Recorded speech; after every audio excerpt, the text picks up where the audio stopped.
Welcome to Town Community Committee. We have Council Chamber, and the first item on the agenda, we need to do the YouTube. So this meeting is being recorded and will be uploaded to the Biddulph Town Council YouTube page. The aim is that the decision-making process should be transparent and in the public domain, which will involve more of our community and local democracy. By being in this council chamber, you are consenting to being recorded and for your image to be added to YouTube. The images and sounds may be used for training purposes. Any views expressed are the speaker's own and do not necessarily reflect the view of Biddulph Town Council. Please view the guidance on recording in public meetings policy if you require it. So the first item on the agenda is apologies. Have we had apologies for this evening? We have Councillor Harper, Councillor Garvey, and Councillor Eddie. Councillor Tribal, I believe, is on the it's in another meeting.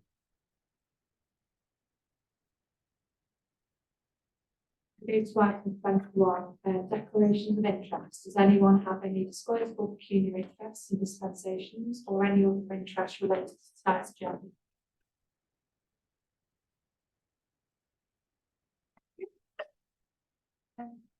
Item number 22 is to sign the minutes of the Town Community Committee meeting held on the 18th of July. You've been to Town Council already. Am I okay to sign those? Could you have a show of hands?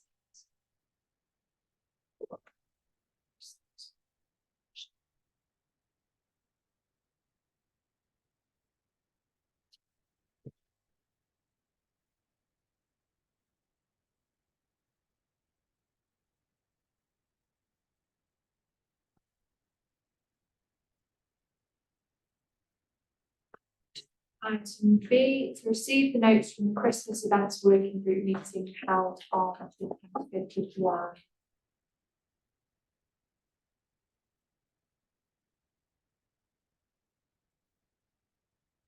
Let's go through those.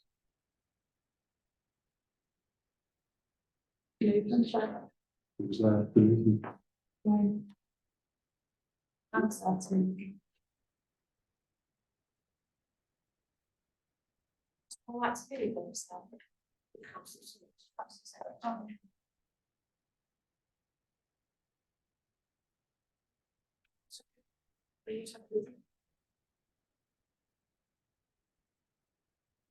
To receive the notes from the Christmas event working group held on the 11th of September. So I'd like to move those. I wasn't in that one. Yes. There was a little bit toward the end that bit with the balls. Does have a quote. Can we put that forward so we can perhaps get the ball though?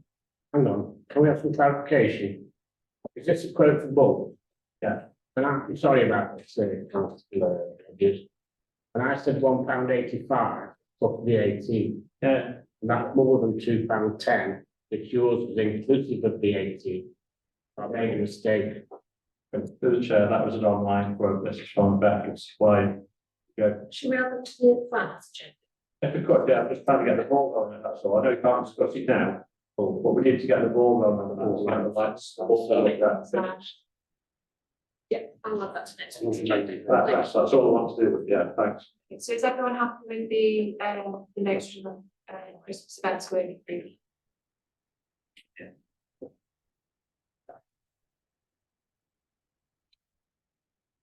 So item 23, we're receiving an update on the heritage and restoration projects, which I believe Jodie is introduced. I've got another one of my presentations for you. I hope you enjoy this one. Yeah. It's actually like it's shaped up now.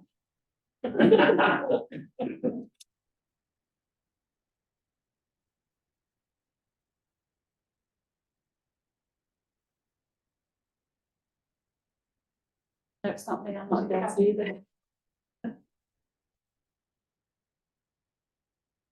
And this side.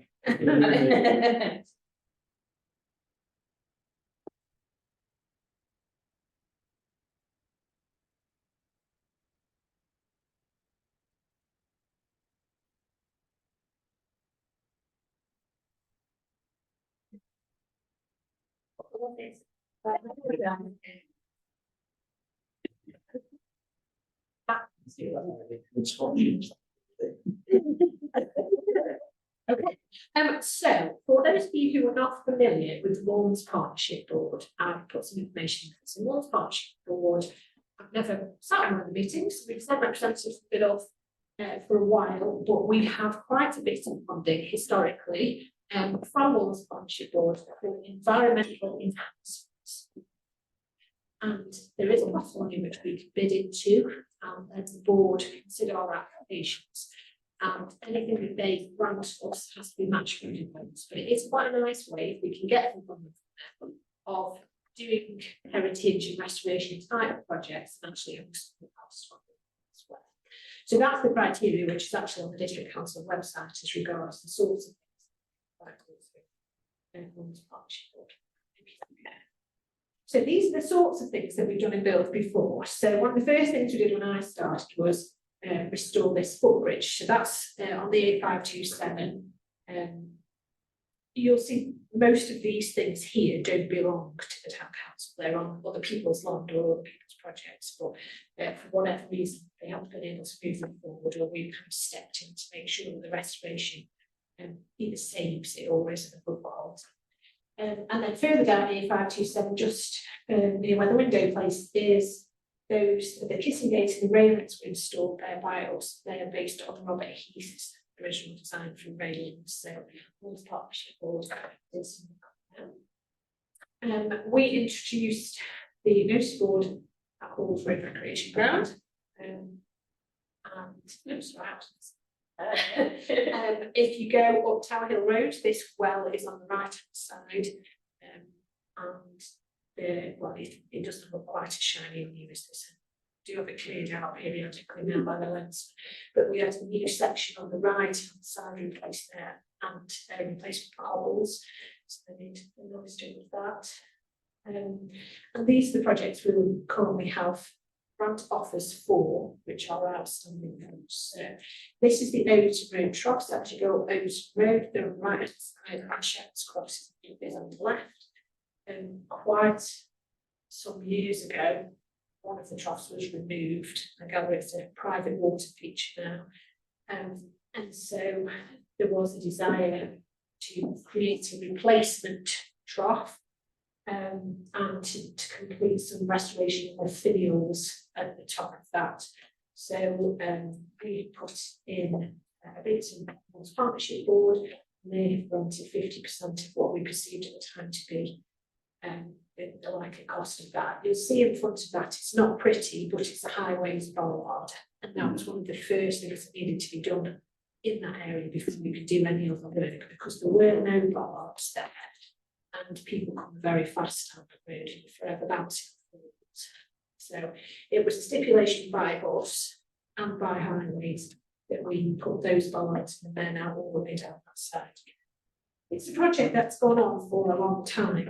It's well before COVID, but we waited about 18 months, 2 years for the bollards from highways.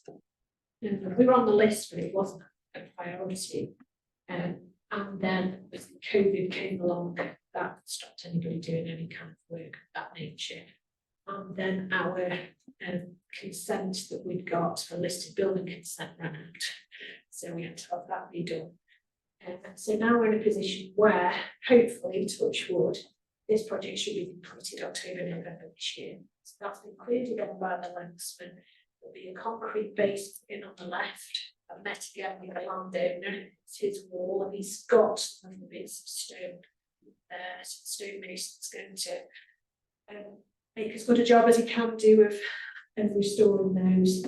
We're going through the process at the moment of agreeing stone. There's a massive chunk of stone that they're going to make out of they're going to make a new trough out of, so they have to agree the materials. We're going through that process. So this is the cost that came for the stonemason. So obviously they're making the trough and installing it. There'll be some additional costs on top of that, so we'll have some costs that in relation to what we've just done with the strimming and the clearance of the area. They'll need the concrete base put in, and then because of where it's positioned, it will be traffic management. So we're just waiting on a date now from the stonemason as to when they want to do that. So I can put the application in, could be a traffic lights job, but it should be done within the and then they're going to have a look at the bits of stone the landowner has got to see what extra work's involved in the piece of thing.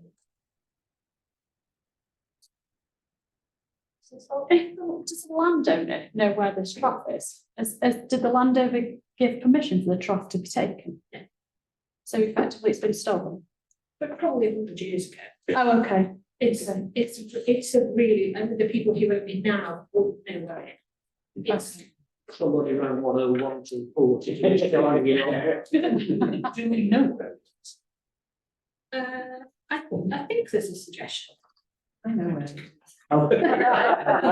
It's not in your backyard. And I know that the owner before the current owner knew where it had come from.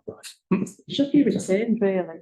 I mean, the cost of the taxpayer if that's sitting in someone's garden. Yeah, I think we've had this discussion before, but and I think we've decided it's not really appropriate for us to start approaching people and asking for their found funds back, which is what I think it is now. I think, to be fair, there was a lot of that sort of thing going on at the time that it's taken, so it's standard practice almost, really. Yeah. And the current chap who owns that area said that very often people will drive very slowly past because he's got lovely stone walls, and they drive very slowly past those lovely stone walls, and you know that sort of thing is at risk still now, I think. Anyway, so that's where we're up to. Next, this is this. I mean, I'll send you this presentation through, but this is what was put in the most recent listed building consent. That's what that looks like. Yeah. Okay, so we were almost finished with the platform at Smokies Way. We were allocated some funding towards that. We reclaimed some of these edging bricks from another platform. We were gifted those. Turned out that they weren't actually the right size brick. So You look a bit a mess, I look at them myself. yeah, I think they'll over time wear in a little bit, but that wasn't the desired outcome really. But there are now bricks all the way along, and we are hoping next thing, please. There are a couple of elements of that allocation still to be done. We were hoping to put in hoping to put in some of these benches, which are sort of modelled on the original North Staffordshire Railway bench. We need permission from the district council to install that. That's on my list of things that haven't been approved. And we wanted to put an interpretation board and some additional signage for the Biddulph Town Centre in that area as well, so that if you were a visitor to the area, you knew that if you went to the right, you'd actually come across shops and things that were going on in the town. That would have to be installed on SMDC land as well. So we await that permission too. Councillor Yates. I am a little bit sceptical of putting the benches and information in when there's a fence in the front, and the only view you've got from the bench is somebody's garden, so to speak. I mean, we've done it's a long time since this project was started. I've done a consultation in the neighbourhood to see that. I'm sort of happy with that kind of thing going on. I just question the magnet for antisocial behaviour more than the magnet for actually people wanting to sit there and relax, because it's not really a viewpoint. It's not like the equivalent station on the High Peak line or the Monsell Valley line or something like that. There's no vista to it. That's what I'm saying. I can understand the sentiment, but when you actually go down there as a local and sit, there's absolutely no vista whatsoever. I think if I may, the idea is that they don't face out onto, because otherwise you're looking at someone's wall. They're kind of positioned on the district council land underneath that tree at the end where there used to be a picnic bench there. So that would be the kind of replacement position, because that's where they did used to have benches before. And the information board would be in a similar location to replace the really tatty one that's there at the moment, but we're to also include more local information. About, you know, what it is you're actually looking at, what did this, you know, we've got lots of lovely pictures of what that, you know, platform and station used to look like, just some information there. Councillor Casey. Yeah, I'm just wondering, are we going to get any replica British Rail signs saying bid off, you know, or whatever? Absolutely, that's the sort of thing we could do. We can do that, can't we? Well, if we're granted permission. Yeah, but that was the idea, to have that kind of railway themed signage, you know, whatever else was in there. It would also be fascinating to have, say, a timetable when there was a passenger service. Yeah, I think that's the, if I may, that's the sort of thing you'd put on that interpretation board. So the sorts of things they've got at Biddulph Grange Country Park are, I guess, probably what, about that size? Got photos on and blurb about, you know, what used to happen here, and we can put all sorts of things on. I've seen one at the Congleton end of the railway, you know, with a history of the line and pictures of locomotives and sand trains. Sort of thing, yeah. Councillor Rogers? Yeah, just a very brief one on the stones, platform stones. There's quite a few aren't worth saving to left behind, but the ones that are worth saving have been put into safekeeping. But Nigel Yates and myself have tucked them away, and the chief officer knows where they are. So if we do get a little problem in the future, there's about 15, I think, is there? It's 50, isn't it? There's 15 spares. So we have got a few in reserve for the future. Well, the conservation officer came down and had a look at them, and we discussed at length the way to try and make it work and to transition the newer ones and the older ones. So you just can't get those stones anymore, it seems. And I don't think we realised, because it was such a long time ago, that we were gifted them from the other station platform. You know, we didn't have the opportunity to put them next to each other. So it's only when they were brought to site that we realised there was a bit of a difference. Can we paint them all black? I don't think the conservation officer would agree to that. Black in the front.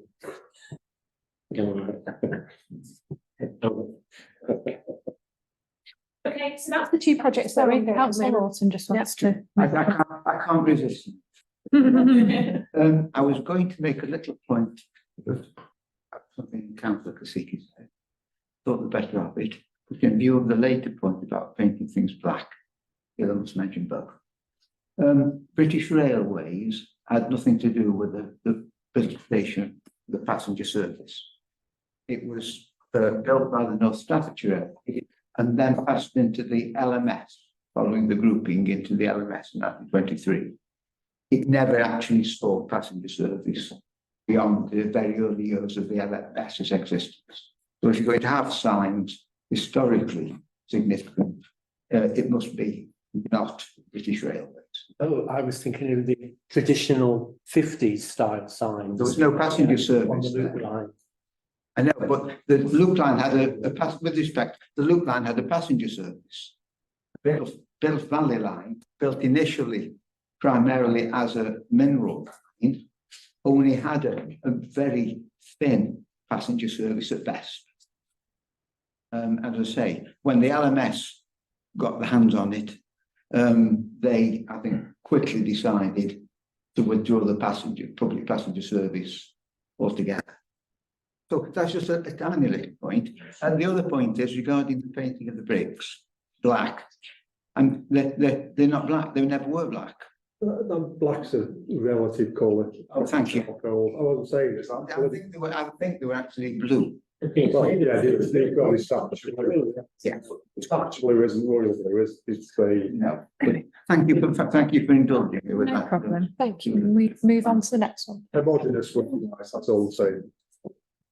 Okay, so we're at the point now, I think, where we're hoping to draw to conclusion with these projects that have been going on for some time.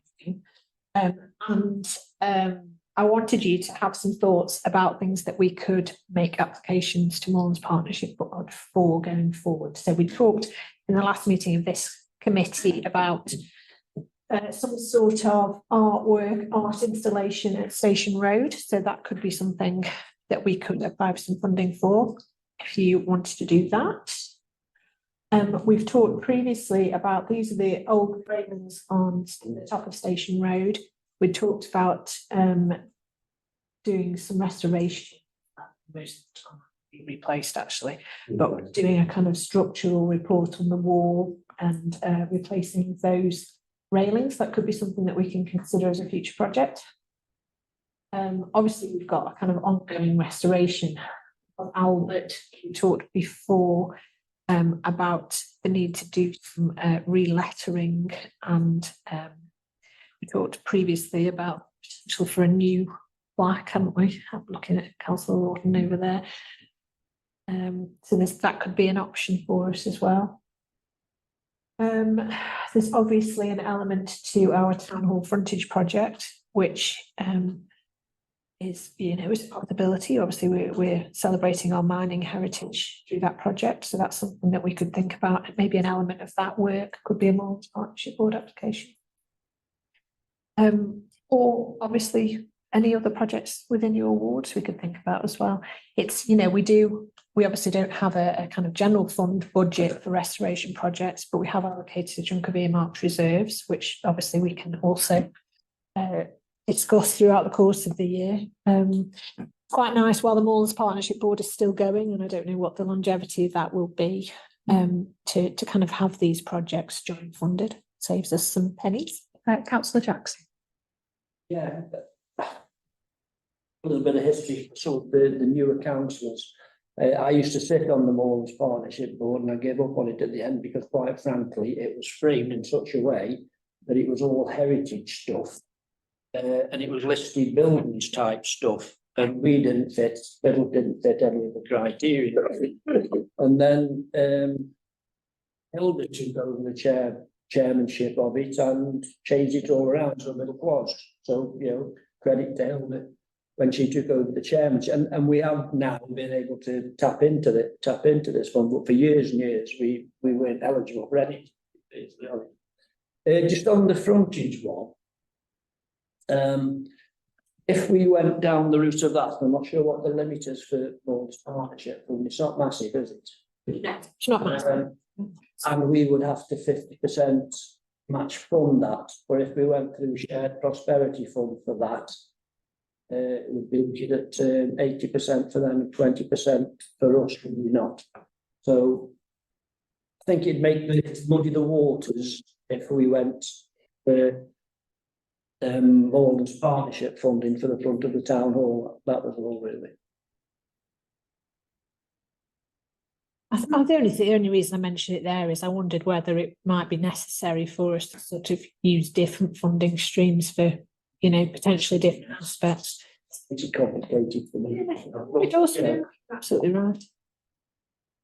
Councillor Parks. I don't want to open a vat of worms, and I'm using that term on purpose, but I know that in a previous meeting where we discussed the lanterns, and if the lanterns were irreparable, I think there was a general agreement that we did want something to be there to actually highlight the heritage that they were there for. Therefore, would this fit into that? Yeah. Yeah.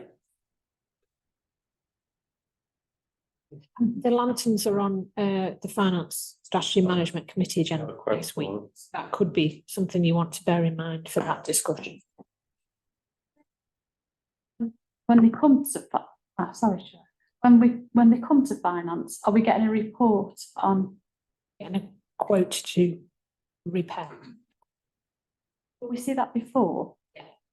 Well, actually, there isn't anything to share with you. There's just a figure. I can tell you what that is, but obviously not on. Yeah, great. Thanks.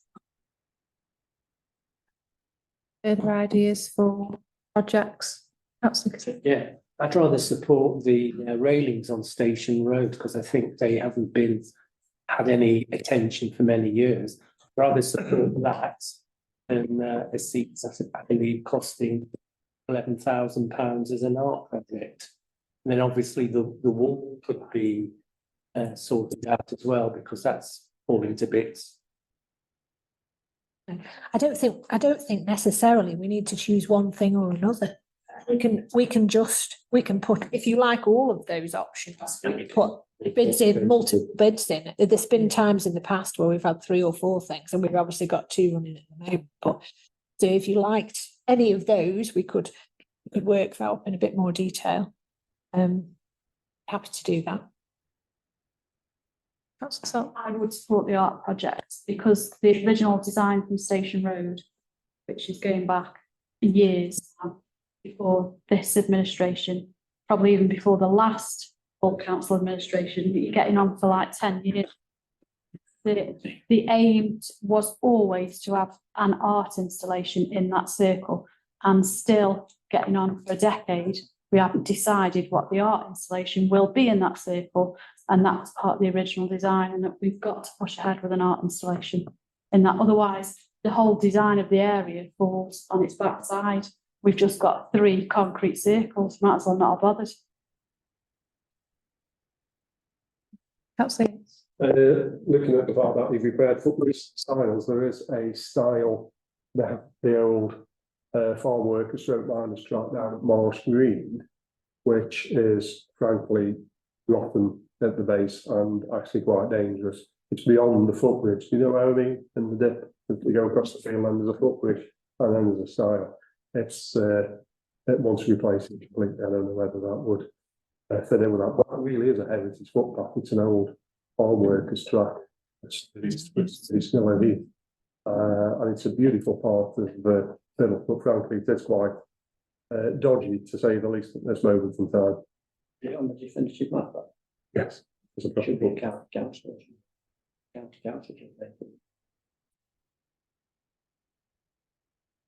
Yeah, well, I can do it, please.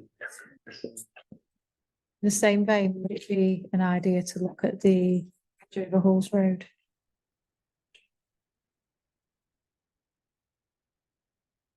That's subject to No. separate negotiation at the moment. Might be in the future. I still think we should explore, and some people might be more familiar with this than me, but the tunnel, the old Baker Yes. tunnel that Yes. connects, going up towards the moor on the fields up there that's caved in. Still think that's something we should preserve. I mean, it's a massive bit of Biddle's history, that is, that's caved in, and it can be repaired. It'll be a big job, but it's significant. Didn't we have a report on that? Yeah, we did. Yeah, we did loads of work I on don't know the details. I looked at them, some of all we Yeah, we need to carry on with. Yeah, it's simple, it's a 30-year-old thing. Which is tunnel, There's all the loads of manifolds in the workers work, which is tunnel. So if I may, then so I'm looking at a few options then. I'm looking at the lanterns, the art project. I'm not sure where the Marsh Green footbridge is, so I'll have a look into that. Tunnel again. Do you want me to investigate the Station Road? I mean, some of these things you need to get quotes for before you then decide whether your half is appropriate, if you see what I mean. If it's 20 grand to replace the railings down on Station Road, then we might decide actually we don't want to pay 10,000 for that. But if we start off with some quotes for that, do you want me to investigate that? That's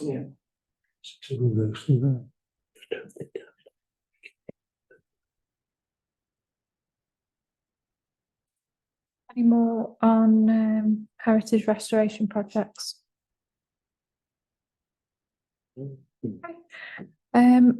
So moving on to item 25 then. So now we're looking at the shared prosperity fund applications and allocate. Oh, 24, I've skipped one. 24, to consider Biddulph Works Together priorities ahead of the meeting. So just by way of an update on this, then we previously allocated £10,000 for this project, and we'd said we'd put £500 into the fuel bank. Everywhere you go in this building, you see slow cookers. So we've got some singles, kind of couples, slow cookers that were granted to us, and we've been in negotiations with the social services team about having some of the family ones as well. We've been putting together a booklet on kind of energy saving top tips, slow cooker recipes based on some stuff that the Green Tree House had done before, and other projects as well. Does anybody have? I mean, obviously we'll feel differently after Wednesday next week, and we've got some of the partners together for that. Does anybody have any priorities now that you want to kind of flag up? Do we want to still do something at the town hall here? We've been talking about that today, and the number of people who've got dementia diagnoses who come to us here. Kind of what kind of pitch it really? I think some of the things we spoke about in the young person people's working group last night, including like some sort of family party, and we also spoke about the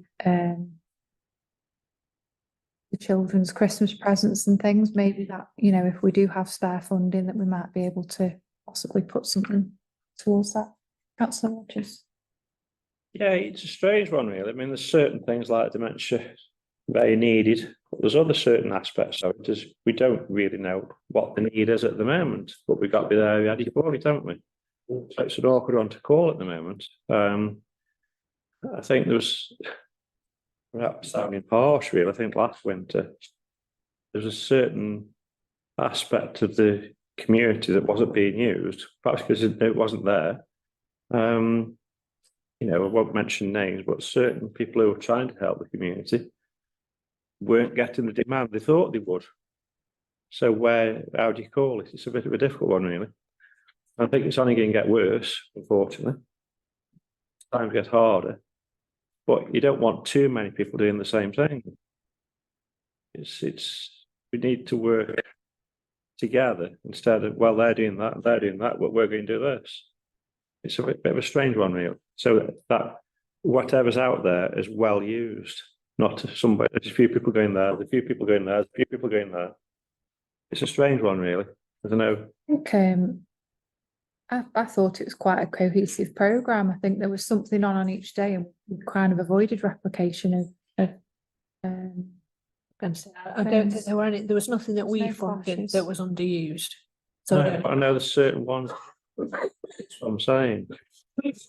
About that. Councillor Salt. I would just say to Councillor Rogers, just for the benefit of this committee, which ones make changes if we don't understand the issues? So which ones are you suggesting that weren't well used through the chair? And then I've got some other points to say, if that's okay.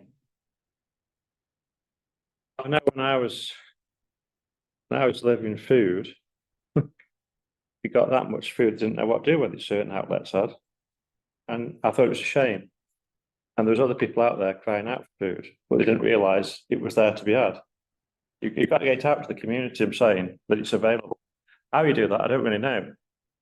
But there's people out there in desperate need who don't realise there's help for them. I don't know how you get the communication out to them, I honestly don't. I think we pushed leaflets through every door, didn't we? Yeah.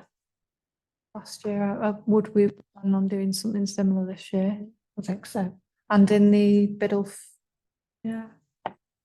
If we talk about this quite a lot, don't we, about getting to people, and you know, we put stuff in the Biddulph Times, and we put stuff in the printed that we pay for it, and the Chronicle, and we put posters everywhere, and we do social media. So actually, if you are looking for information, then it should be reasonably easily. You know, we put the timetables of events in pubs. You know, they went in all sorts of community venues. And I suppose really the difficulty is if somebody isn't looking for it, it doesn't smack them in the face. You know, they don't see it. But actually, if they need it and they're looking for it, I'm not sure where else we could put what information. I mean, I'm obviously open to that. You know, free papers, paid for papers, posters, social media, you know, all our partners have information. So personally, I think we did a decent job. Councillor Jackson. Yeah. Councillor Jackson. No, I think you touched on the point I want to make. Thank you. I was just going to say that if you know who's in need then, and who wasn't getting this food that you were delivering, you use your intelligence then, don't you, as a councillor, to tell them what's available. Yeah, I point to certain people in the right direction, but That's part of it then, isn't it? if Councillor Yates had a similar thing, we've got that much food, we say, well, just take it, we don't know what to do with it. And I was like shocked, to be quite honest. But a couple of other things I was going to say. That it's quite timely actually. I've been to this conference today about regional poverty, and then one of the things they were saying is about hearing the voices of people. But on any decisions we make about the community needs to be involved now. Around the table in the Biddle Works Together group, we've got people that are delivering the activities. But around the table in the Biddle Works Together group, we haven't got people receiving the services. So actually, in some respects, Councillor Rogers is right. We could do with some of those that perhaps received the services last year to come to those meetings and tell us what they need. Because at the moment, we're all genuinely trying to help people and providing stuff that we think people need. But actually, are we 100% certain that it is what they need? Now, the people that use the services might not feel comfortable coming to that Biddle Works Together meeting. But we do need to perhaps ask them their opinion, and hopefully that's the project that I'm trying to run will eventually find that out. But certainly in the short term, in the next few weeks, that's not going to come about until sort of middle of December time. So it might be that the people that we've supported, and we've got their contact details, and we give them a quick call and actually say, listen, we're running this again, we've got a meeting next week. Is there anything we can do differently just to feed back into the loop before we get to that point? So that's probably something that we should do. Also, we need to publicise a bit more widely the gas and electric thing and what councillors need to do. Because I think you were hit with one last week or the week before and you weren't sure. So, you know, as a councillor, you can be approached and people might ask you for help with their gas and electricity. And if you get that information from this, and what do you do with it? New councillors might not be aware of that. So the gas and electricity thing, and I think we need to set a bigger budget for the gas and electricity thing, perhaps revisit the policy that we wrote on that, because I think more people are aware of it now, and I think that budget this winter will be spent quicker, because the fact that it's widely known, and perhaps also, and this is not for this meeting now to think about, but perhaps think about 2 requests in a 6-month period rather than the one. Think that might be something to think about. And also the food parcels. So for councillors in the room that perhaps weren't councillors last time, you can only get access to the food bank if you've been given a referral. There are 2 food bank meetings on a Monday and Thursday in Biddle, but on the days in between, so say if it's Monday night and you've got no food, how would you get to Thursday until Biddle Food Bank meets? That's when Biddle Town Council have stepped in and used the Green Tree House. I'm not sure that was formalised, was it? I think that was just kind of a goodness of our hearts. I don't think was it written anywhere? Yeah, no, we didn't use Green Tree House. We had, if they'd got some surplus bits from the food bank, Yeah, we'd done that, and we'd also bought some emergency food parcels for people, you know, we've done one recently actually, for somebody who's come out of hospital and has nothing, on a Monday or a Tuesday morning, we've just bought bits for sandwiches and stuff. Yeah. So I don't think that's in a policy document anywhere, is it? So perhaps. I think we had the flexibility to, okay, but now maybe we know the sorts of things that we're doing that out in more detail. Yeah. Just to add a bit of context to that, just if they're a Biddle person doesn't mean they can only use Biddle food banks. The whole of Stoke-on-Trent food banks are accessible. If you've got a voucher code, you can also cross the border to use someone else's food bank. It doesn't have to be even within the Stoke-on-Trent area. And there is a food bank on within the Stoke-on-Trent area. Obviously, there's issues with transport to get into places. If they can get to a food bank, if they can get a lift, then there will be a food bank open on any day of the week. I think transport is the big issue because it costs people a fiver to get into the potteries, and if you haven't got money to put food on the table, 5 is a book. So Rogers. Yeah, I'm not trying to put a negative on it. All I'm saying is that meeting next Wednesday, we all need to work together. I think there's a bit of us and them in certain cases. That's how I felt it anyway. If I can come back through the chair, we had our first meeting for the project that I'm running on Friday, and there was partners sat around that table that we've worked with, and no one expressed that opinion whatsoever. In fact, the feedback was amazingly positive. One lady said that I've been to meetings like this before, and all we do is chat and nothing happens. And the Biddle Works Together meeting got stuff done. It does, definitely. It's 10 o'clock that meeting.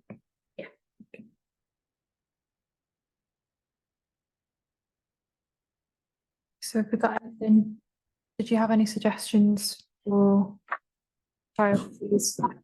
I think it's good to see where you're at with it, you know, in terms of formalising our position and what we need to do, and then obviously we'll get the feedback from partners next week as to what they think. You know, obviously they understand the need in their individual service areas, so certainly I don't think there's as much panic this year about fuel costs and things like that, but there certainly are people in the community, and we've had that all the way through the year actually, who are struggling to get food and are struggling to pay bills and that kind of thing. I've made some requests that we are able to trial kind of an empowering role within the town council. I've put out some feelers for some funding there, so I'll be hopefully be able to feedback on that, and made the case very strongly that actually if we could have somebody whose role was to help people with paperwork, you know, sit there and phone the landlord because the boiler doesn't work and they're too frightened to do it, or, you know, that kind of role.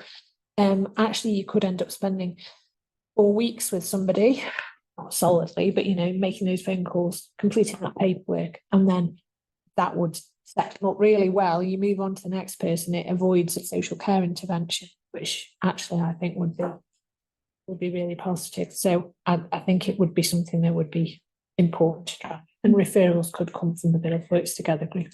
Can I just ask, did we get any sort of evaluation from any of the partners that we worked with, the Biddle Works Together? From last year? I'm doing it. Yeah, I just meant like from the, I know you're doing more on the whole of the project involving the partners, but I wondered if we got, like, you know, when we give grants out, data, we have a little bit of an evaluation. Yeah, we got data every month to find out how many people they fed and stuff, yeah. Well, mostly anecdotal stuff. I mean, we could. Jackson. I mean, much next thing on the agenda, but is there surely the scope in the shared prosperity fund? Some of these funds, I did sort of say to you a while ago, before this meeting happens, that we send out to everybody who normally comes criteria for the shared prosperity fund, and whether or not, you know, they would have a look at sort of applying into that to see if it makes sense for them. And I know it seemed glacial as it actually operates, much no quick with another programs. It does seem rather slow in reacting to things.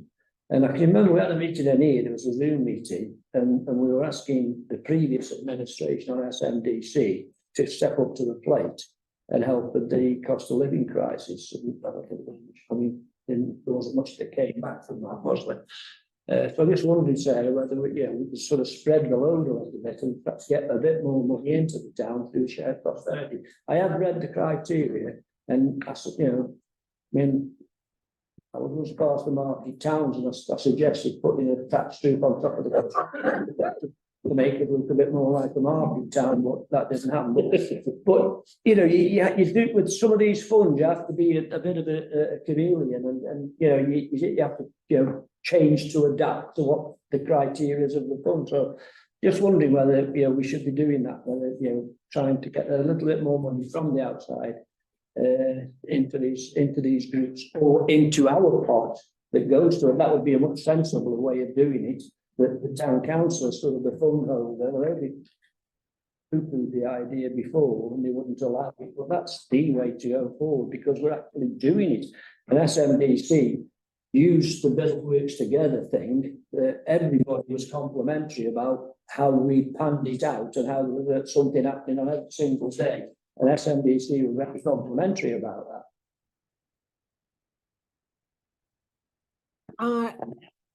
So that, well, the most recent shared prosperity funds I have publicised on our social media, and I know that quite a number of our partners have seen that.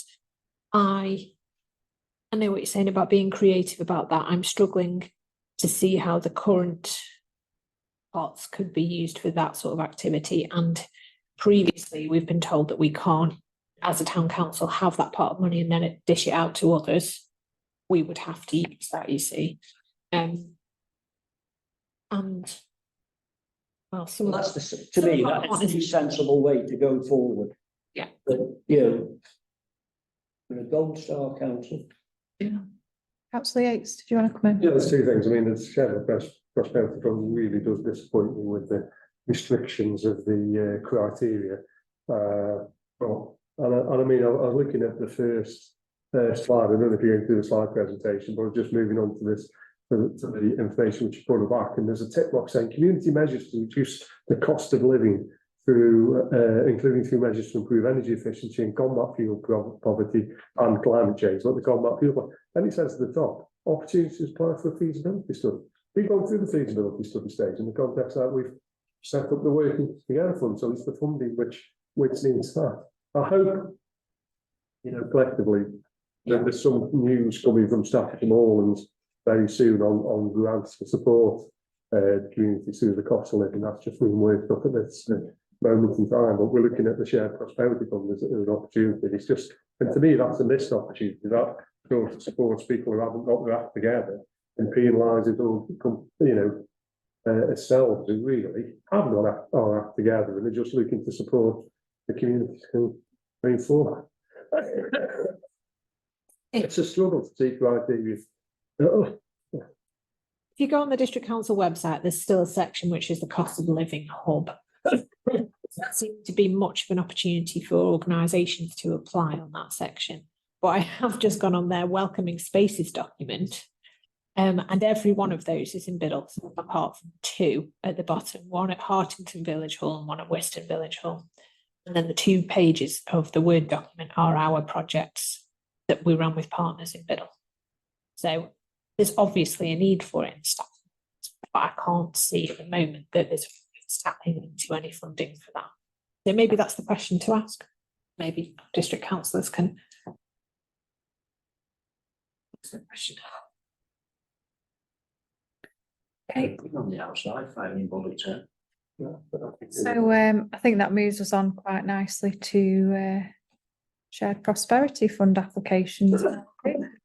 And Sarah's. Well, I've done another little slide show for you. I'm beginning to get in the swing. Who needs the picture, so?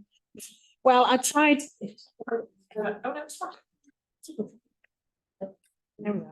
Okay. Well, the second page of this is for those of you who are not familiar with the Shared Prosperity Fund. So part of the Levelling Up agenda, and the Ceremonial Moorlands District Council were allocated those chunks of money part of the Shared Prosperity Fund. And there is an element as well, which is a Rural England Prosperity Fund. So there's quite a lot of money knocking around for projects, but and we've applied for money through the Shared Prosperity Fund as and when we've been given the opportunity to do that, some of which has been granted and some of which is confusing. So this is where I think we are at the moment. So I had submitted some invoices for the work town frontage, and we have been given the opportunity to apply for a feasibility study. Now, I don't think this is one of the opportunities that's been offered to every community, but I think it's off the back of the stuff that we've done on the frontage because it seems to fit quite nicely with the improvements to town centres. So we've been invited to submit a proposal by the 30th of September. So if everybody is happy, and we can talk about this in more detail as we've gone through, I think it would be appropriate to put in the costs we've incurred so far for the town hall frontage development, and then the estimated costs of the project, and see what we get. We've got to identify the sources. So as with a lot of these projects, we'll have to think about an allocation of our earmarked reserves for that. So that's an opportunity. End of September, I've got to have done something there. So that's 11 days, no pressure. Okay. So we put in a grant request for £9,000. We were asked to allocate funding to large events that we wouldn't fund otherwise, and we chose to have guest speaker at a garden event, kind of green event, and also a guest speaker at our classic vehicles show. At the time of putting in the bid, you know, we on the face of it, we seemed to meet all the criteria. Those are the sorts of things that they wanted the fund to go for. We were on the reserve list. I gather that there were too many events that people wanted to put on, and therefore they were prioritised. No one was quite sure how that process happened.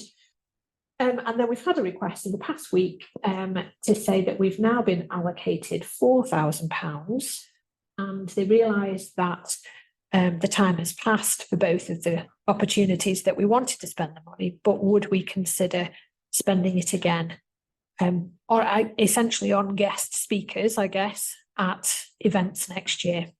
So I think if you're a Gardens World fan, we can now afford Adam Frost that comes to the garden event if we wanted to do one of those in the spring. Slightly tongue in cheek, but we could choose whoever we wanted to develop to that sort of thing. That sort of thing. Yeah. What about Jeremy Clarkson for the classic car event? Well, that's it. We could also, who else would be fun? We could afford Nigel Manson. Councillor Yates. Yes, personally, I think if we could have afforded somebody to walk up and down and just meet and greet, that would be an absolute waste of money. And, you know, when we've got a cost of living crisis, just wasting money on a personality who's got loads of money is absolutely fine. I think what we could do potentially as a spin-off and as an extension, for example, to the classic car show, and I certainly put this forward, is that as an evening event, we could have a audience with a personality and with paid for ticket. And perhaps combine that with, you know, we missed the beer festival this year, which was after the car show.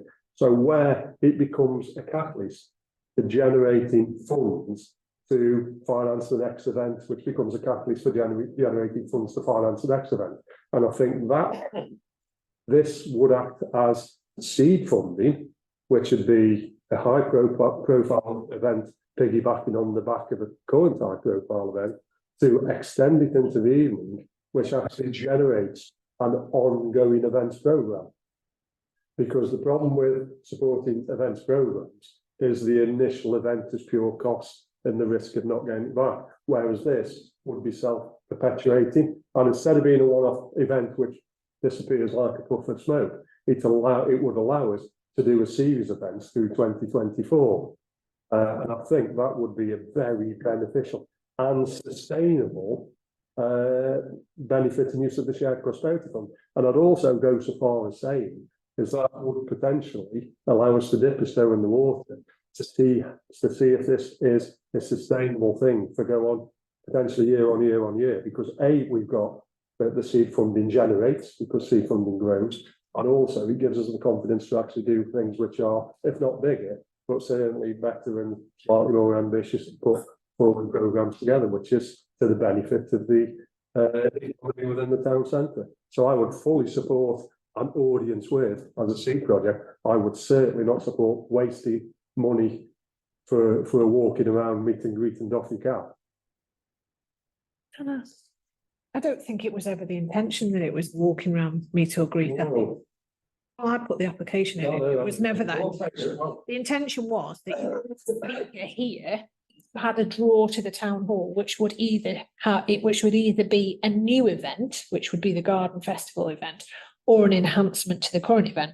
As it is, the classic vehicle show is such a massive event and such a draw for the town. Actually, if we've only got half the money that we put in for, and you wanted to do a garden type event to look at, but you'd have somebody here who was then an attraction, and you'd have all sorts of speakers and stalls and all that kind of stuff around that person, I think.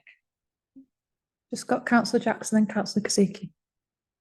Yeah, when these bids went first in, and Sarah, she'll back me up on this. The proposals for these two people are really tongue in cheek, and I think I said to Sarah, so well, if they pass them, they'll pass bloody anything. Because quite frankly, for them to fork money out, and this, I don't know what the board is, but for them to fork money out, £5,000, people who are, and plus expenses, by the way, when we've got people that don't earn £5,000 in 6 months. Yeah. It's disgusting. And quite frankly, I do not believe for one moment that we should. I mean, Nigel Mansell actually is just doing an online sale of his memorabilia, so he must be scratching the bottom of the barrel a little bit. He must be down to his last 2 or 3 million to be doing that. But Sarah, we did. I said to you, if they fund this, then they'll fund bloody anything. Because it's ridiculous. To me, it is ridiculous the amount of money for one day's. I won't even call it work. It isn't work, is it? Come on, let's be fair. You know, work's when you break into a sweat. To me, anyway. I mean, I'm annoyed that they have given us the money to spend on this sort of thing. To me, it's just ammunition. I honestly do think that a lot of this shared prosperity fund has been devised by the central government, the local government to fail. I really do, because we tied it up in such a way that this money is never going to be spent by the deadline, which I know what is 3 years overall, something. No, 3 years and 3 3 years. We're 9 months into it now, and we've just got the first bits in. So, I mean, and it's going to cost us a little bit as well, isn't it? Because we've got to put 20% to this, whatever this cost is as well. I cannot see that I could hold my head up in a pub in Biddle to say, yeah, Biddle Town Council spent £1,000 of your money paying for Nigel Mansell and Jack Frost, Adam Frost, to give us a tour. I can't. And I think it probably depends on which pub you're speaking to people in. But what about local personality Den Seagate or Nick Hancock? They're familiar with people, aren't they? Southern Sharp. I mean, Den Seagate not so much, but yeah.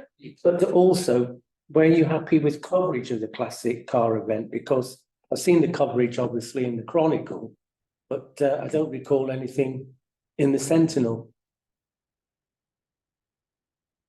We don't tend to get much in the Sentinel anyway, actually. It's always the same with judging for Biddulph and Bloom. You know, if there's any success in Biddulph, there never seems to be anything in the Sentinel, which is disappointing.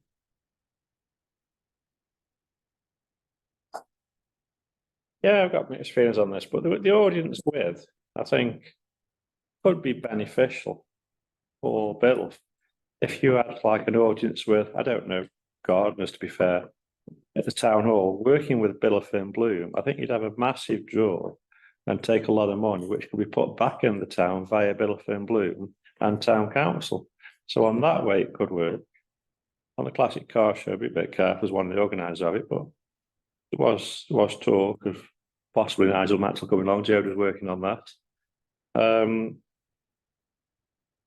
But I'm open-minded on that. But I think an audience with could bring a lot of money into that evening and put back into the town via the Blue team and town council working together.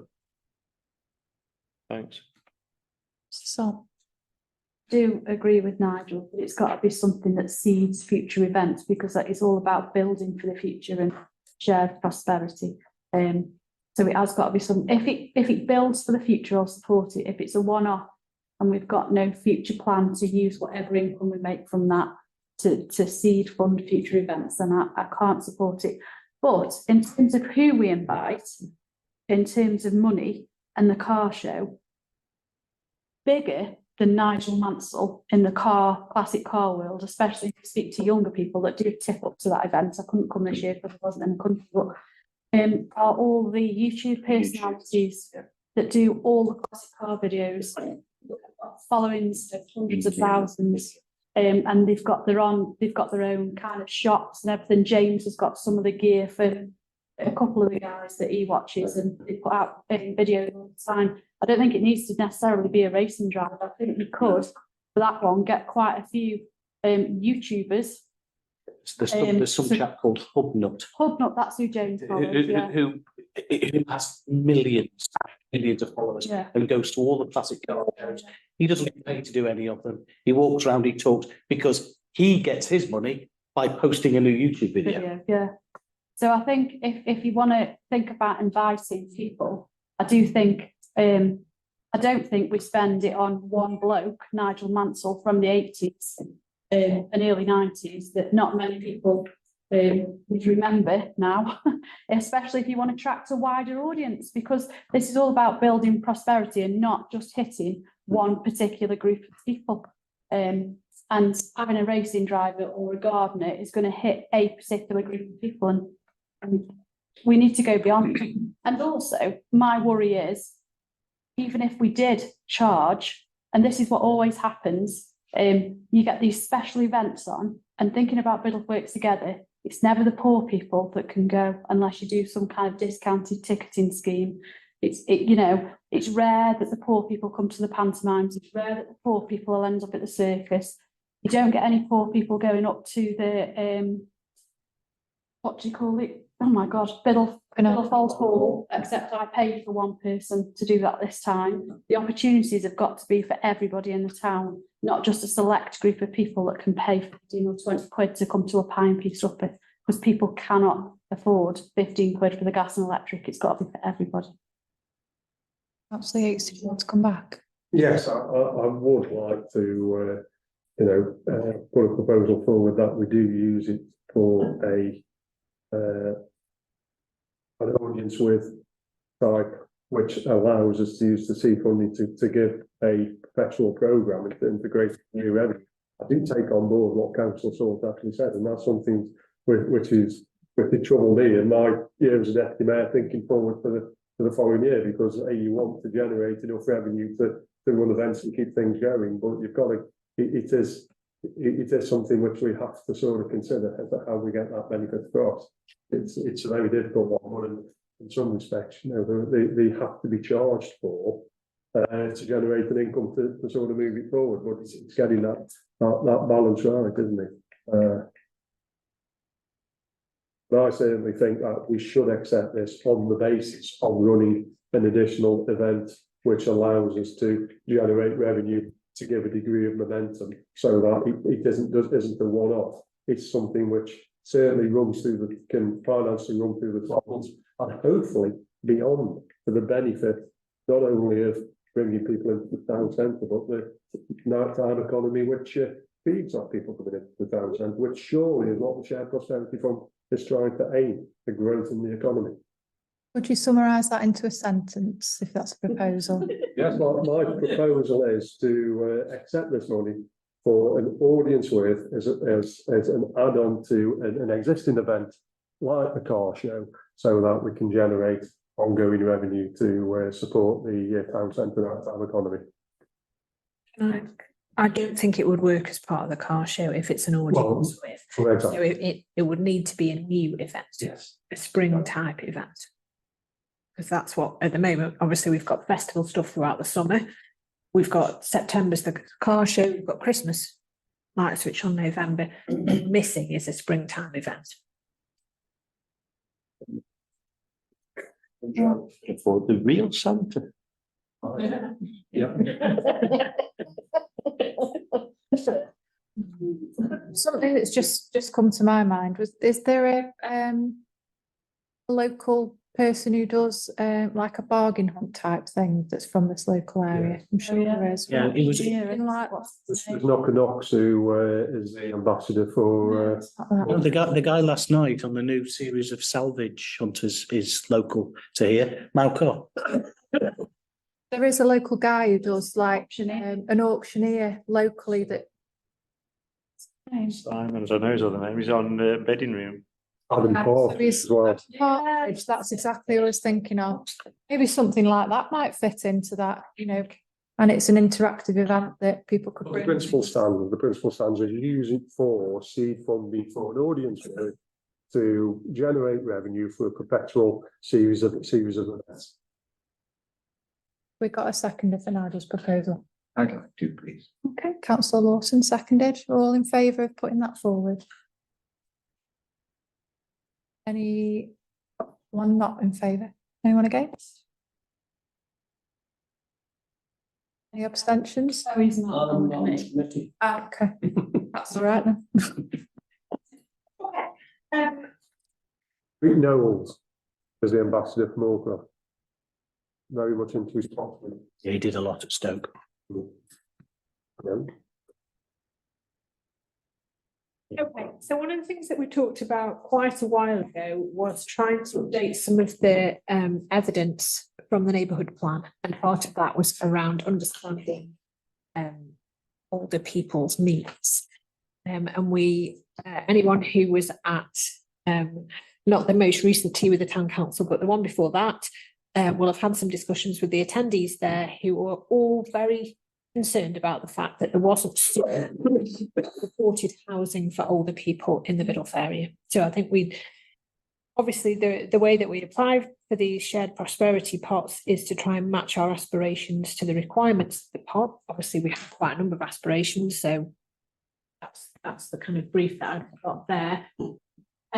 The confirmation that we've had with regards to this next pot of funding is more complicated, because that's not actually what I'm putting in for.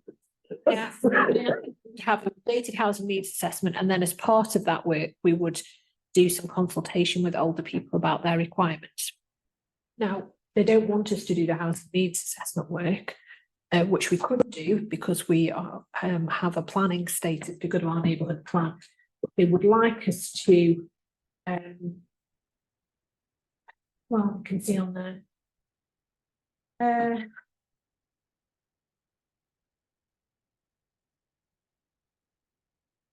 Don't know which bits to read to do the next bit. Yeah, so there we are. Okay, so £8,000 is approved for a revised feasibility study without the housing needs assessment. The revised study would include feedback from residents via face-to-face focus groups and online, support and social needs for older people in the Biddulph community. We could complete some of that consultation work by work, identify gaps, and then get that into a document. It fits actually quite nicely with our aspirations with regards to the community ownership project that we've been working on in Brownlees, because we need to do some work with older people there. It would be, I think, a shame to say that we didn't want to do the piece of work because the consultant isn't doing it, that we'd got in mind to do the housing needs assessment stuff. We could, over the coming months, essentially use hubs in our to provide some food for people and get them in and have some focus groups that way. So, you know, we could ask the people at the Staffordshire Knot, for example, if they would do something for us there. We would use the funding for that. We would then gather views on what people wanted in terms of we'd have to ask them about their housing. It wouldn't be a housing needs assessment. We could ask them about their housing, their social care needs, their mental health issues, their isolation issues, what they think about the town centre. You know, we could put together our questionnaire, that, and then essentially use that money to pay for students and to pay for kind of trips around town and focused events. You know, we could ask them at the toll bit whether they could host us there. That hopefully deals with some of the need in the north. You know, you've got Staffordshire Knot, you've got the Rose and Crown. You know, you've got a pub in most wards in the town where we could seek some views, provide some food, have some refreshments, and kind of get that understanding about the needs of the community. Because actually, I don't think we've asked that before, and it would be a shame, I think, to not accept the funding because it hasn't got one element. That's what I feel. Absolutely agree. I would say, and this is just some of the work I'm doing at the minute, and I've had my head turned. Questionnaires is not the way to go anymore to gather research. So I'll quite happily work with the team if you're not going to use a consultant and you're going to do it yourselves. but I really do not believe that questionnaires will give you the rich information that you require. You need to do it a different way. And also, there's lots of evidence to say that when you do things to a community and it's a consultation exercise, it kind of doesn't really go anywhere. There needs to be an action as a result of it. So that action might not be building a new kind of housing, but there is something tangible that can come from the research that you've done. And again, that builds prosperity. So absolutely support it, but I do think we need to think about the way in which we do it. And you know, perhaps it's a bit awkward for me to do that as a councillor, but I know people that perhaps that stand a bit more independent from the town council that would come and happily chat to you about it, and perhaps you know, do a bit of a training session, because there are some kind of like level 3 sort of little qualifications that the team could possibly take to then go on and find out what people think. But I think doing it via a questionnaire, you tend to get not much take up is the first thing, and you don't get the richness of the information that you need. So happy to support it, but maybe just think about non-traditional means. And that's what we thought about, you know, providing food and a social space and doing it that way and having those conversations there, and maybe having some structured questions you ask, get some response that way, but actually making it a bit more of a social occasion rather than, because you're right. I mean, we could do a questionnaire for those people who are happy to do that sort of thing, but yeah, I think that's it. I think it needs to be out in the community.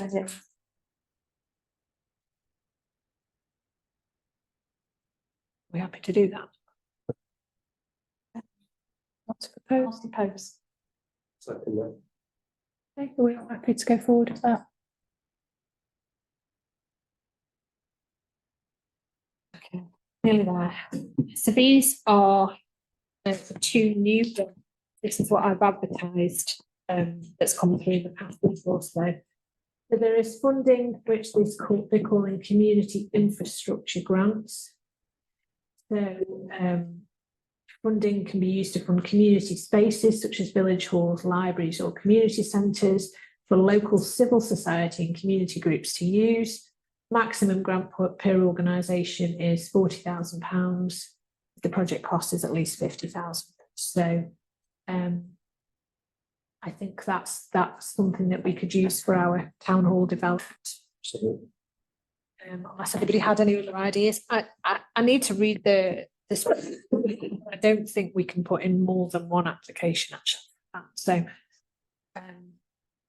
if we can, brilliant, but I think it's unlikely that we can. So we could put that forward for our town hall development. So Jackson? Yeah, fully agree. I think we should go for the maximum amount. But we've already got the bid in for the feasibility side of it, that work's already been done, so hopefully we'll get some money back from that. I'm taking that they won't, whatever we get funded for that feasibility side of it will not be deducted from this bit. Hopefully not. So we definitely hit that community spaces a little bit. £40,000, and the project is going to be way over the £50,000 criteria. So I think that needs to go in ASAP, and ask them how quickly we can expect a determination. Absolutely. Yes, I'm just wondering whether, I mean, we were talking earlier on about the Orland's partnership money, whether we can look at the town hall frontage as phased work or slightly different work, because the repositioning of the railings and things like that and the creation of the new plinth for so could be considered as Orland's partnership project. And this could be considered as a town hall frontage project and actually separate the 2 out, so to speak. And then that way, yeah, and there is 2 distinct elements to it. I mean, the opening of the public realm is quite separate to the heritage aspects of the repositioning the miners' memorial as the centrepiece of the town, and the railings which go behind it. They are 2 distinct projects as far as I could try and sell. See, and therefore, you know, we can look at two different pots, and I think there is a case for justifying that, definitely, because they both stand alone. You could do one without the other, so why not separate them? That's what we said half an hour. I think that's what I already said. Yes. I take on board, yes, there's funding from Moreland's partnership. But is one going to slow the other one up? That's my biggest worry, is how is this funding going to be coming in? How do then project manage the money coming in and the money that will have to go out, and you've already paid somebody out? I just think it, but it's muddies the water a little bit. Like, let's get that one sorted out with this fund, because if it's the district council are funding both, they're going to say, well, hang on, you're getting £40,000, or hopefully get £40,000 from there, and then expected Moreland's partnership to chip in another 5 or 10 grand, or whatever it might, wherever the maximum bank is. And I think it might just muddy the waters about it. They've already agreed, so it's nothing to do with me. Kevin's come back. I don't think it will, because the people that give us the money for these projects are a separate board that's entirely separate from the district council. So the Moreland's partnership will view that application separately to those over there. I don't think the two will see. I honestly don't think they'll cross. The leader and deputy leader on the board. But Moreland's partnership is a democratic decision-making body, through the chair, isn't it? Yeah. So it's not that, it's the council that make the decisions on heritage projects, isn't it? Not the offices. And therefore, the Moreland's partnership will be viewed separately to, it's not the offices, it's not the chief executive that decides who can have a partnership. It might be because they're part of the board for this one, but not for. So we're going to have to work out another funding, another piece of work and cost as well about moving the railings. What's the cost of that little bit? To put a separate bid in to Moreland's partnership. And I think you're being a little bit naive. You don't think those two are going to talk to each other, they will, without any shadow of a doubt, they will. I'll need to go back, but we did have a quantity surveyor do that report, didn't they? So I'll check how much detail they went into, because I can't remember if he specified a specific, you know, if he talked about the relocation of the railings and put an amount for that. I'll revisit that. I suppose what we're saying then is shared prosperity is the priority, because that's the bigger part. But if neither shared prosperity nor Moreland's partnership have an issue with each other funding a separate section of that project, because actually the whole project will be significantly more, will have the match funding criteria for both without including the allocations from both. If they're both happy enough with that, then maybe we look at both pots. Not on this committee, but I've said what I've said. I think it just wants the water, but your decision. Can I ask a question when the deadline is this, and that's the one, that next one. 31st of the 1st. So it's time yet for questions to be asked to Cabinet, to ask the question about will one impact the other and get some kind of assurances. And I'm looking at our Cabinet members, and then bringing this back to the table next month to make the decision on that. if that is a genuine worry of people around the table. That's the 8th. Jess, so if you can send me an email, just so I've got it, I'll raise it at the Cabinet leadership team meeting next week. As an informal question. And therefore my proposal would be to leave this until next month's town and community trust this aspect of it until we can get some clarification to either delay or elevate our field. Again, through the chair, I don't see any reason why we should delay applying for the shared prosperity, because that's by far the bigger. I think it's just whether we can add on the Moreland's partnership fund, which would be the minor one. I mean, that's, you know, that would be tail wagging the dog if we use that delay. We may as well go with the main one. It's just whether we can bolt the extra one on by splitting the project. So through the chair, if Sarah does the work, we can either take out or put in the wheel bit. Is that what we're saying? Yeah. Okay. Yeah. I will withdraw my proposal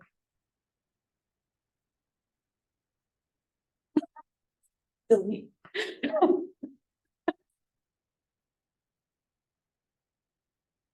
we happy for Sarah to go and Yeah. I'll just look at get some that and clarity. work something up? Yeah. And at the moment, there isn't anything for us to necessarily vote on. Could we find out as well when the board next meets? Yeah. I think that's on the website. Yeah, no, definitely. But in terms of, but I think actually that's okay. If we're saying for the community infrastructure grant, maybe you do have a proposal in a second that our priority then is the town hall for that grant. Yeah, and I know what I'm working up then, don't I? That's Yes, that's right. I was like, the priority for the shared prosperity fund, the application for the contribution. Did by councillors. The sentence last time. Sarah gave you the sentence. Well, the opposite of what I offer, you know. Okay. I mean, looking at it, but if you look at the limits on these projects, Yeah. I cannot see any way that they are going to spend 1.4 million on all those. So it's just never going to happen. No. Through the chair, 21st of November is the next meeting of Remembrance Partnership. Moors Partnership. What 21st what about the board? Shared prosperity. That doesn't, being a quango, it doesn't come through to our calendar. Right, last one then, if that's all right. So then so then the second pot that they've advertised again, is this community enterprise grant.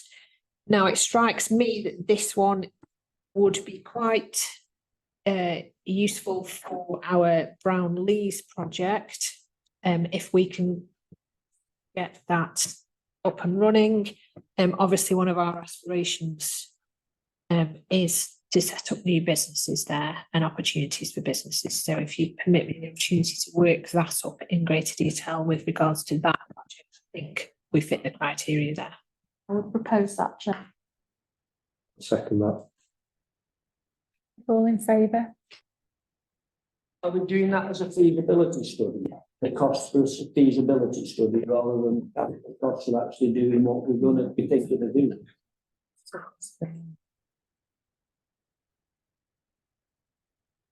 The chair, I would suggest it's got to be a feasibility study at this moment in time because there's too many unknowns which we need to square before we can.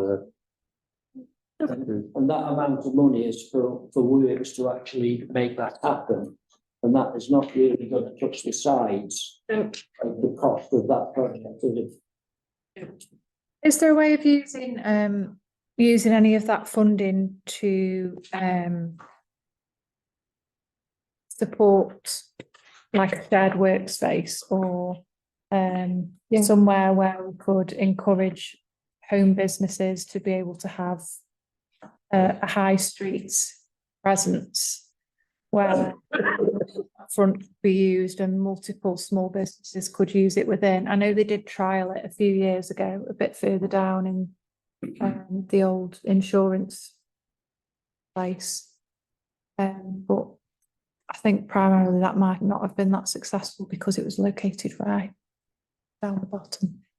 That's the eighth. And just a thought, you know, picking up on that, I did walk down the northern end of the high street, where the new loading bay is, you know, just through the I was actually quite shocked how many shops are closed down there, which is happened relatively, some a long time, you know, like the butchers is still exactly like a time capsule, isn't it? But I was actually quite shocked. I think it was 5 out of 6 in the row, which were closed, and then you've got, you know, other issues as well. How I don't think it's for this committee now because it'd be a lot of soul searching, but how we can regenerate and use shared prosperity fund, you know, for revitalising the high street. How can we regenerate perhaps in year 2 of the shared prosperity fund that part of the high street? I know there's obviously issues with ownership and access and absent landlords and things like that, you know, and without mentioning properties, because I don't know the details of the individual properties, I was just actually quite alarmed at the situation down there. Now, whether we can do something which converts that into office space as opposed to shop space, because Biddulph isn't unique. I'm not saying it's for now, it's too big of a subject. And I think, you know, whether we have a sort of business growth meeting as an aside or something like that, But I don't think Biddulph is in that unique situation. I mean, there's no difference if you go Compton, Hunstall, Burslem, wherever. It's redefining the high street for the future. Now, we're doing obviously a lot of work with the frontage and the event space and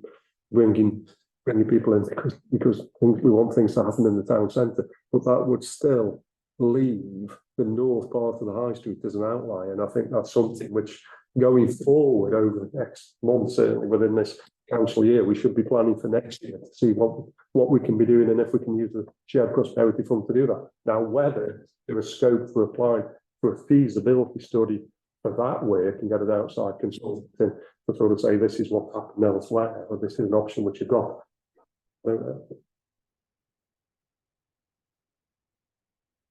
So, Roger. It's a very difficult one in the financial climate. It's not money to open a business. It's the money to run a business at the moment. I know there's a few I won't mention on the southern end of the town, not us luckily, which are bouncing on the bottom because of energy costs. So I think there's going to be more in the future, unfortunately. And it's the bottom line is not this, it's the cost of keeping the business doors open. That's where your problems come. And we can't cure that one easily as a town council. But something needs to be done somewhere. Is this another one where we can only have one project? Don't know, I'm just wondering that. If we've got, Because I think like the Brownlees, I think the Brownlees one is definitely something we should explore. But I also think there's some legs in some sort of town centre space where different home businesses can share the space and therefore share the costs of having a high street premises where people can go in and look at the sort of things that they sell, because we've got so many quite successful micro businesses within Biddulph that would love to get on the high street, but there's just no way that they could sustain it. And I think if we can open the door, that's the Kasiki. Would it be possible to look at the empty Woolworths building as a possible pop-up stalls, market stalls, you know, like Just come back on the market again. That's it. Right. I mean, it's been empty for such a long time and it is in such a prominent location as well. Very big and very expensive. It did open briefly, didn't it? It's last Christmas. That was the owners of the actual building that reopened. That Make it pay. And then I do believe there was someone else interested in, and then it fell through. Yeah, it's very big and very expensive. It's 3 floors. The very top floor is not in a great state. Where the cantinas. I'll make some inquiries about that though. Is everyone happy with that? Yeah. So I think the slides been dealt with. Yeah, I know where I'm going now. Yeah. So we are now looking to item 26, which is to receive an update on the Biddulph calendar and to agree associated costs. Okay, so every year we print a Biddulph calendar. It usually has photos that have been submitted to us by residents, and the costs on the screen will be visible hopefully on YouTube. Are the quotes that we've had for 400 calendars. So that's what we usually print and what we usually manage to shift reasonably easily. This year we would like to remember our good friend Tony Lally in the calendar, and Tony submitted lots of photos. He was a great chronicler of the town centre and also worked prolifically on Biddulph Valley Way. So we have met with his family. And they would be delighted if we would do a number of things. Actually, they're wondering if they can have a bench for Tony on Biddulph Valley Way, which we had said we would help to facilitate, help them with that.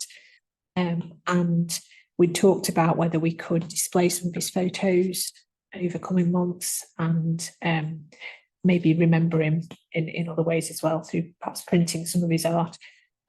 We talked to them about whether we could put a photo of him in the Biddulph calendar this time, and some of their photos, their favourite photos of him. normally what we try to do with the calendar is to have photographs from all sorts of areas of Biddulph. Obviously, those go far and wide, so we usually try and have some of Biddulph Moor and the North Biddulph and around the town. So we would need to supplement some of Tony's photos with others of photographers within the town, but they are happy with that approach because they've all also taken up cameras. So it would be nice to get some of the family photos in there as well, if there are any that they want to submit for that. I just wanted to run that past you as something nice to do. Obviously, I wouldn't have brought it to you had we not had the discussions with Tony's family. So they are comfortable with that as an approach if you are also, or if you want to suggest something different for that. Got Councillor Rogers, Councillor Salton, and Kevin, I've forgotten your name. I'm ready for my tea, I can tell you. Chief Officer answered my question in many ways, how many, and should we incorporate Tony Lally? But it must, we've found in the past, it must represent Biddulph. If you just put a picture of a bird, it could be a bird of anywhere, we found this in the past, it's got to represent Biddulph to be a seller. So I would just, on the same point, our Pat, who's passed away, did a lot of photographs, particularly around the concept of remembrance, and he always did an exhibition. He did lots of exhibitions in the town hall when we did some remembrance stuff a few years ago, and also at the Methodist Church. So maybe something, if we could approach Arthur's family and maybe do a November photo from Arthur, I think that would be nice as well. But fully support remembering Mr. Lally, but just to declare an interest. My son Sam's best friend and his grandson Tom. So. Councillor Jackson. Yeah. Thank you. Yeah, I spoke with a member of the family and I said, I've worked with the rest of the family, you know, to get their permission, and it would be a lovely touch. I mean, what is now doing really following on from what Tony did, really, which is really, really nice. I think it would be really a nice touching tribute from the town council, Tony, but the amount of miles he's put in over the years, just to say, well, that's, you know, thank you. And he has certainly within the middle area, has probably put up photos that a lot of people didn't know were middle areas of Biddulph. So he certainly he's done a really good job in promoting the town. So I think it'd be a really fitting way forward. Do we need to pick one of those, or does somebody need to propose one of those? Who do we normally use? Bottom one. Those who carry on. Everyone in favour of using the existing company, which is the lowest quote? Yeah, okay, brilliant. And happy with the approach. Yeah. Lovely, thank you.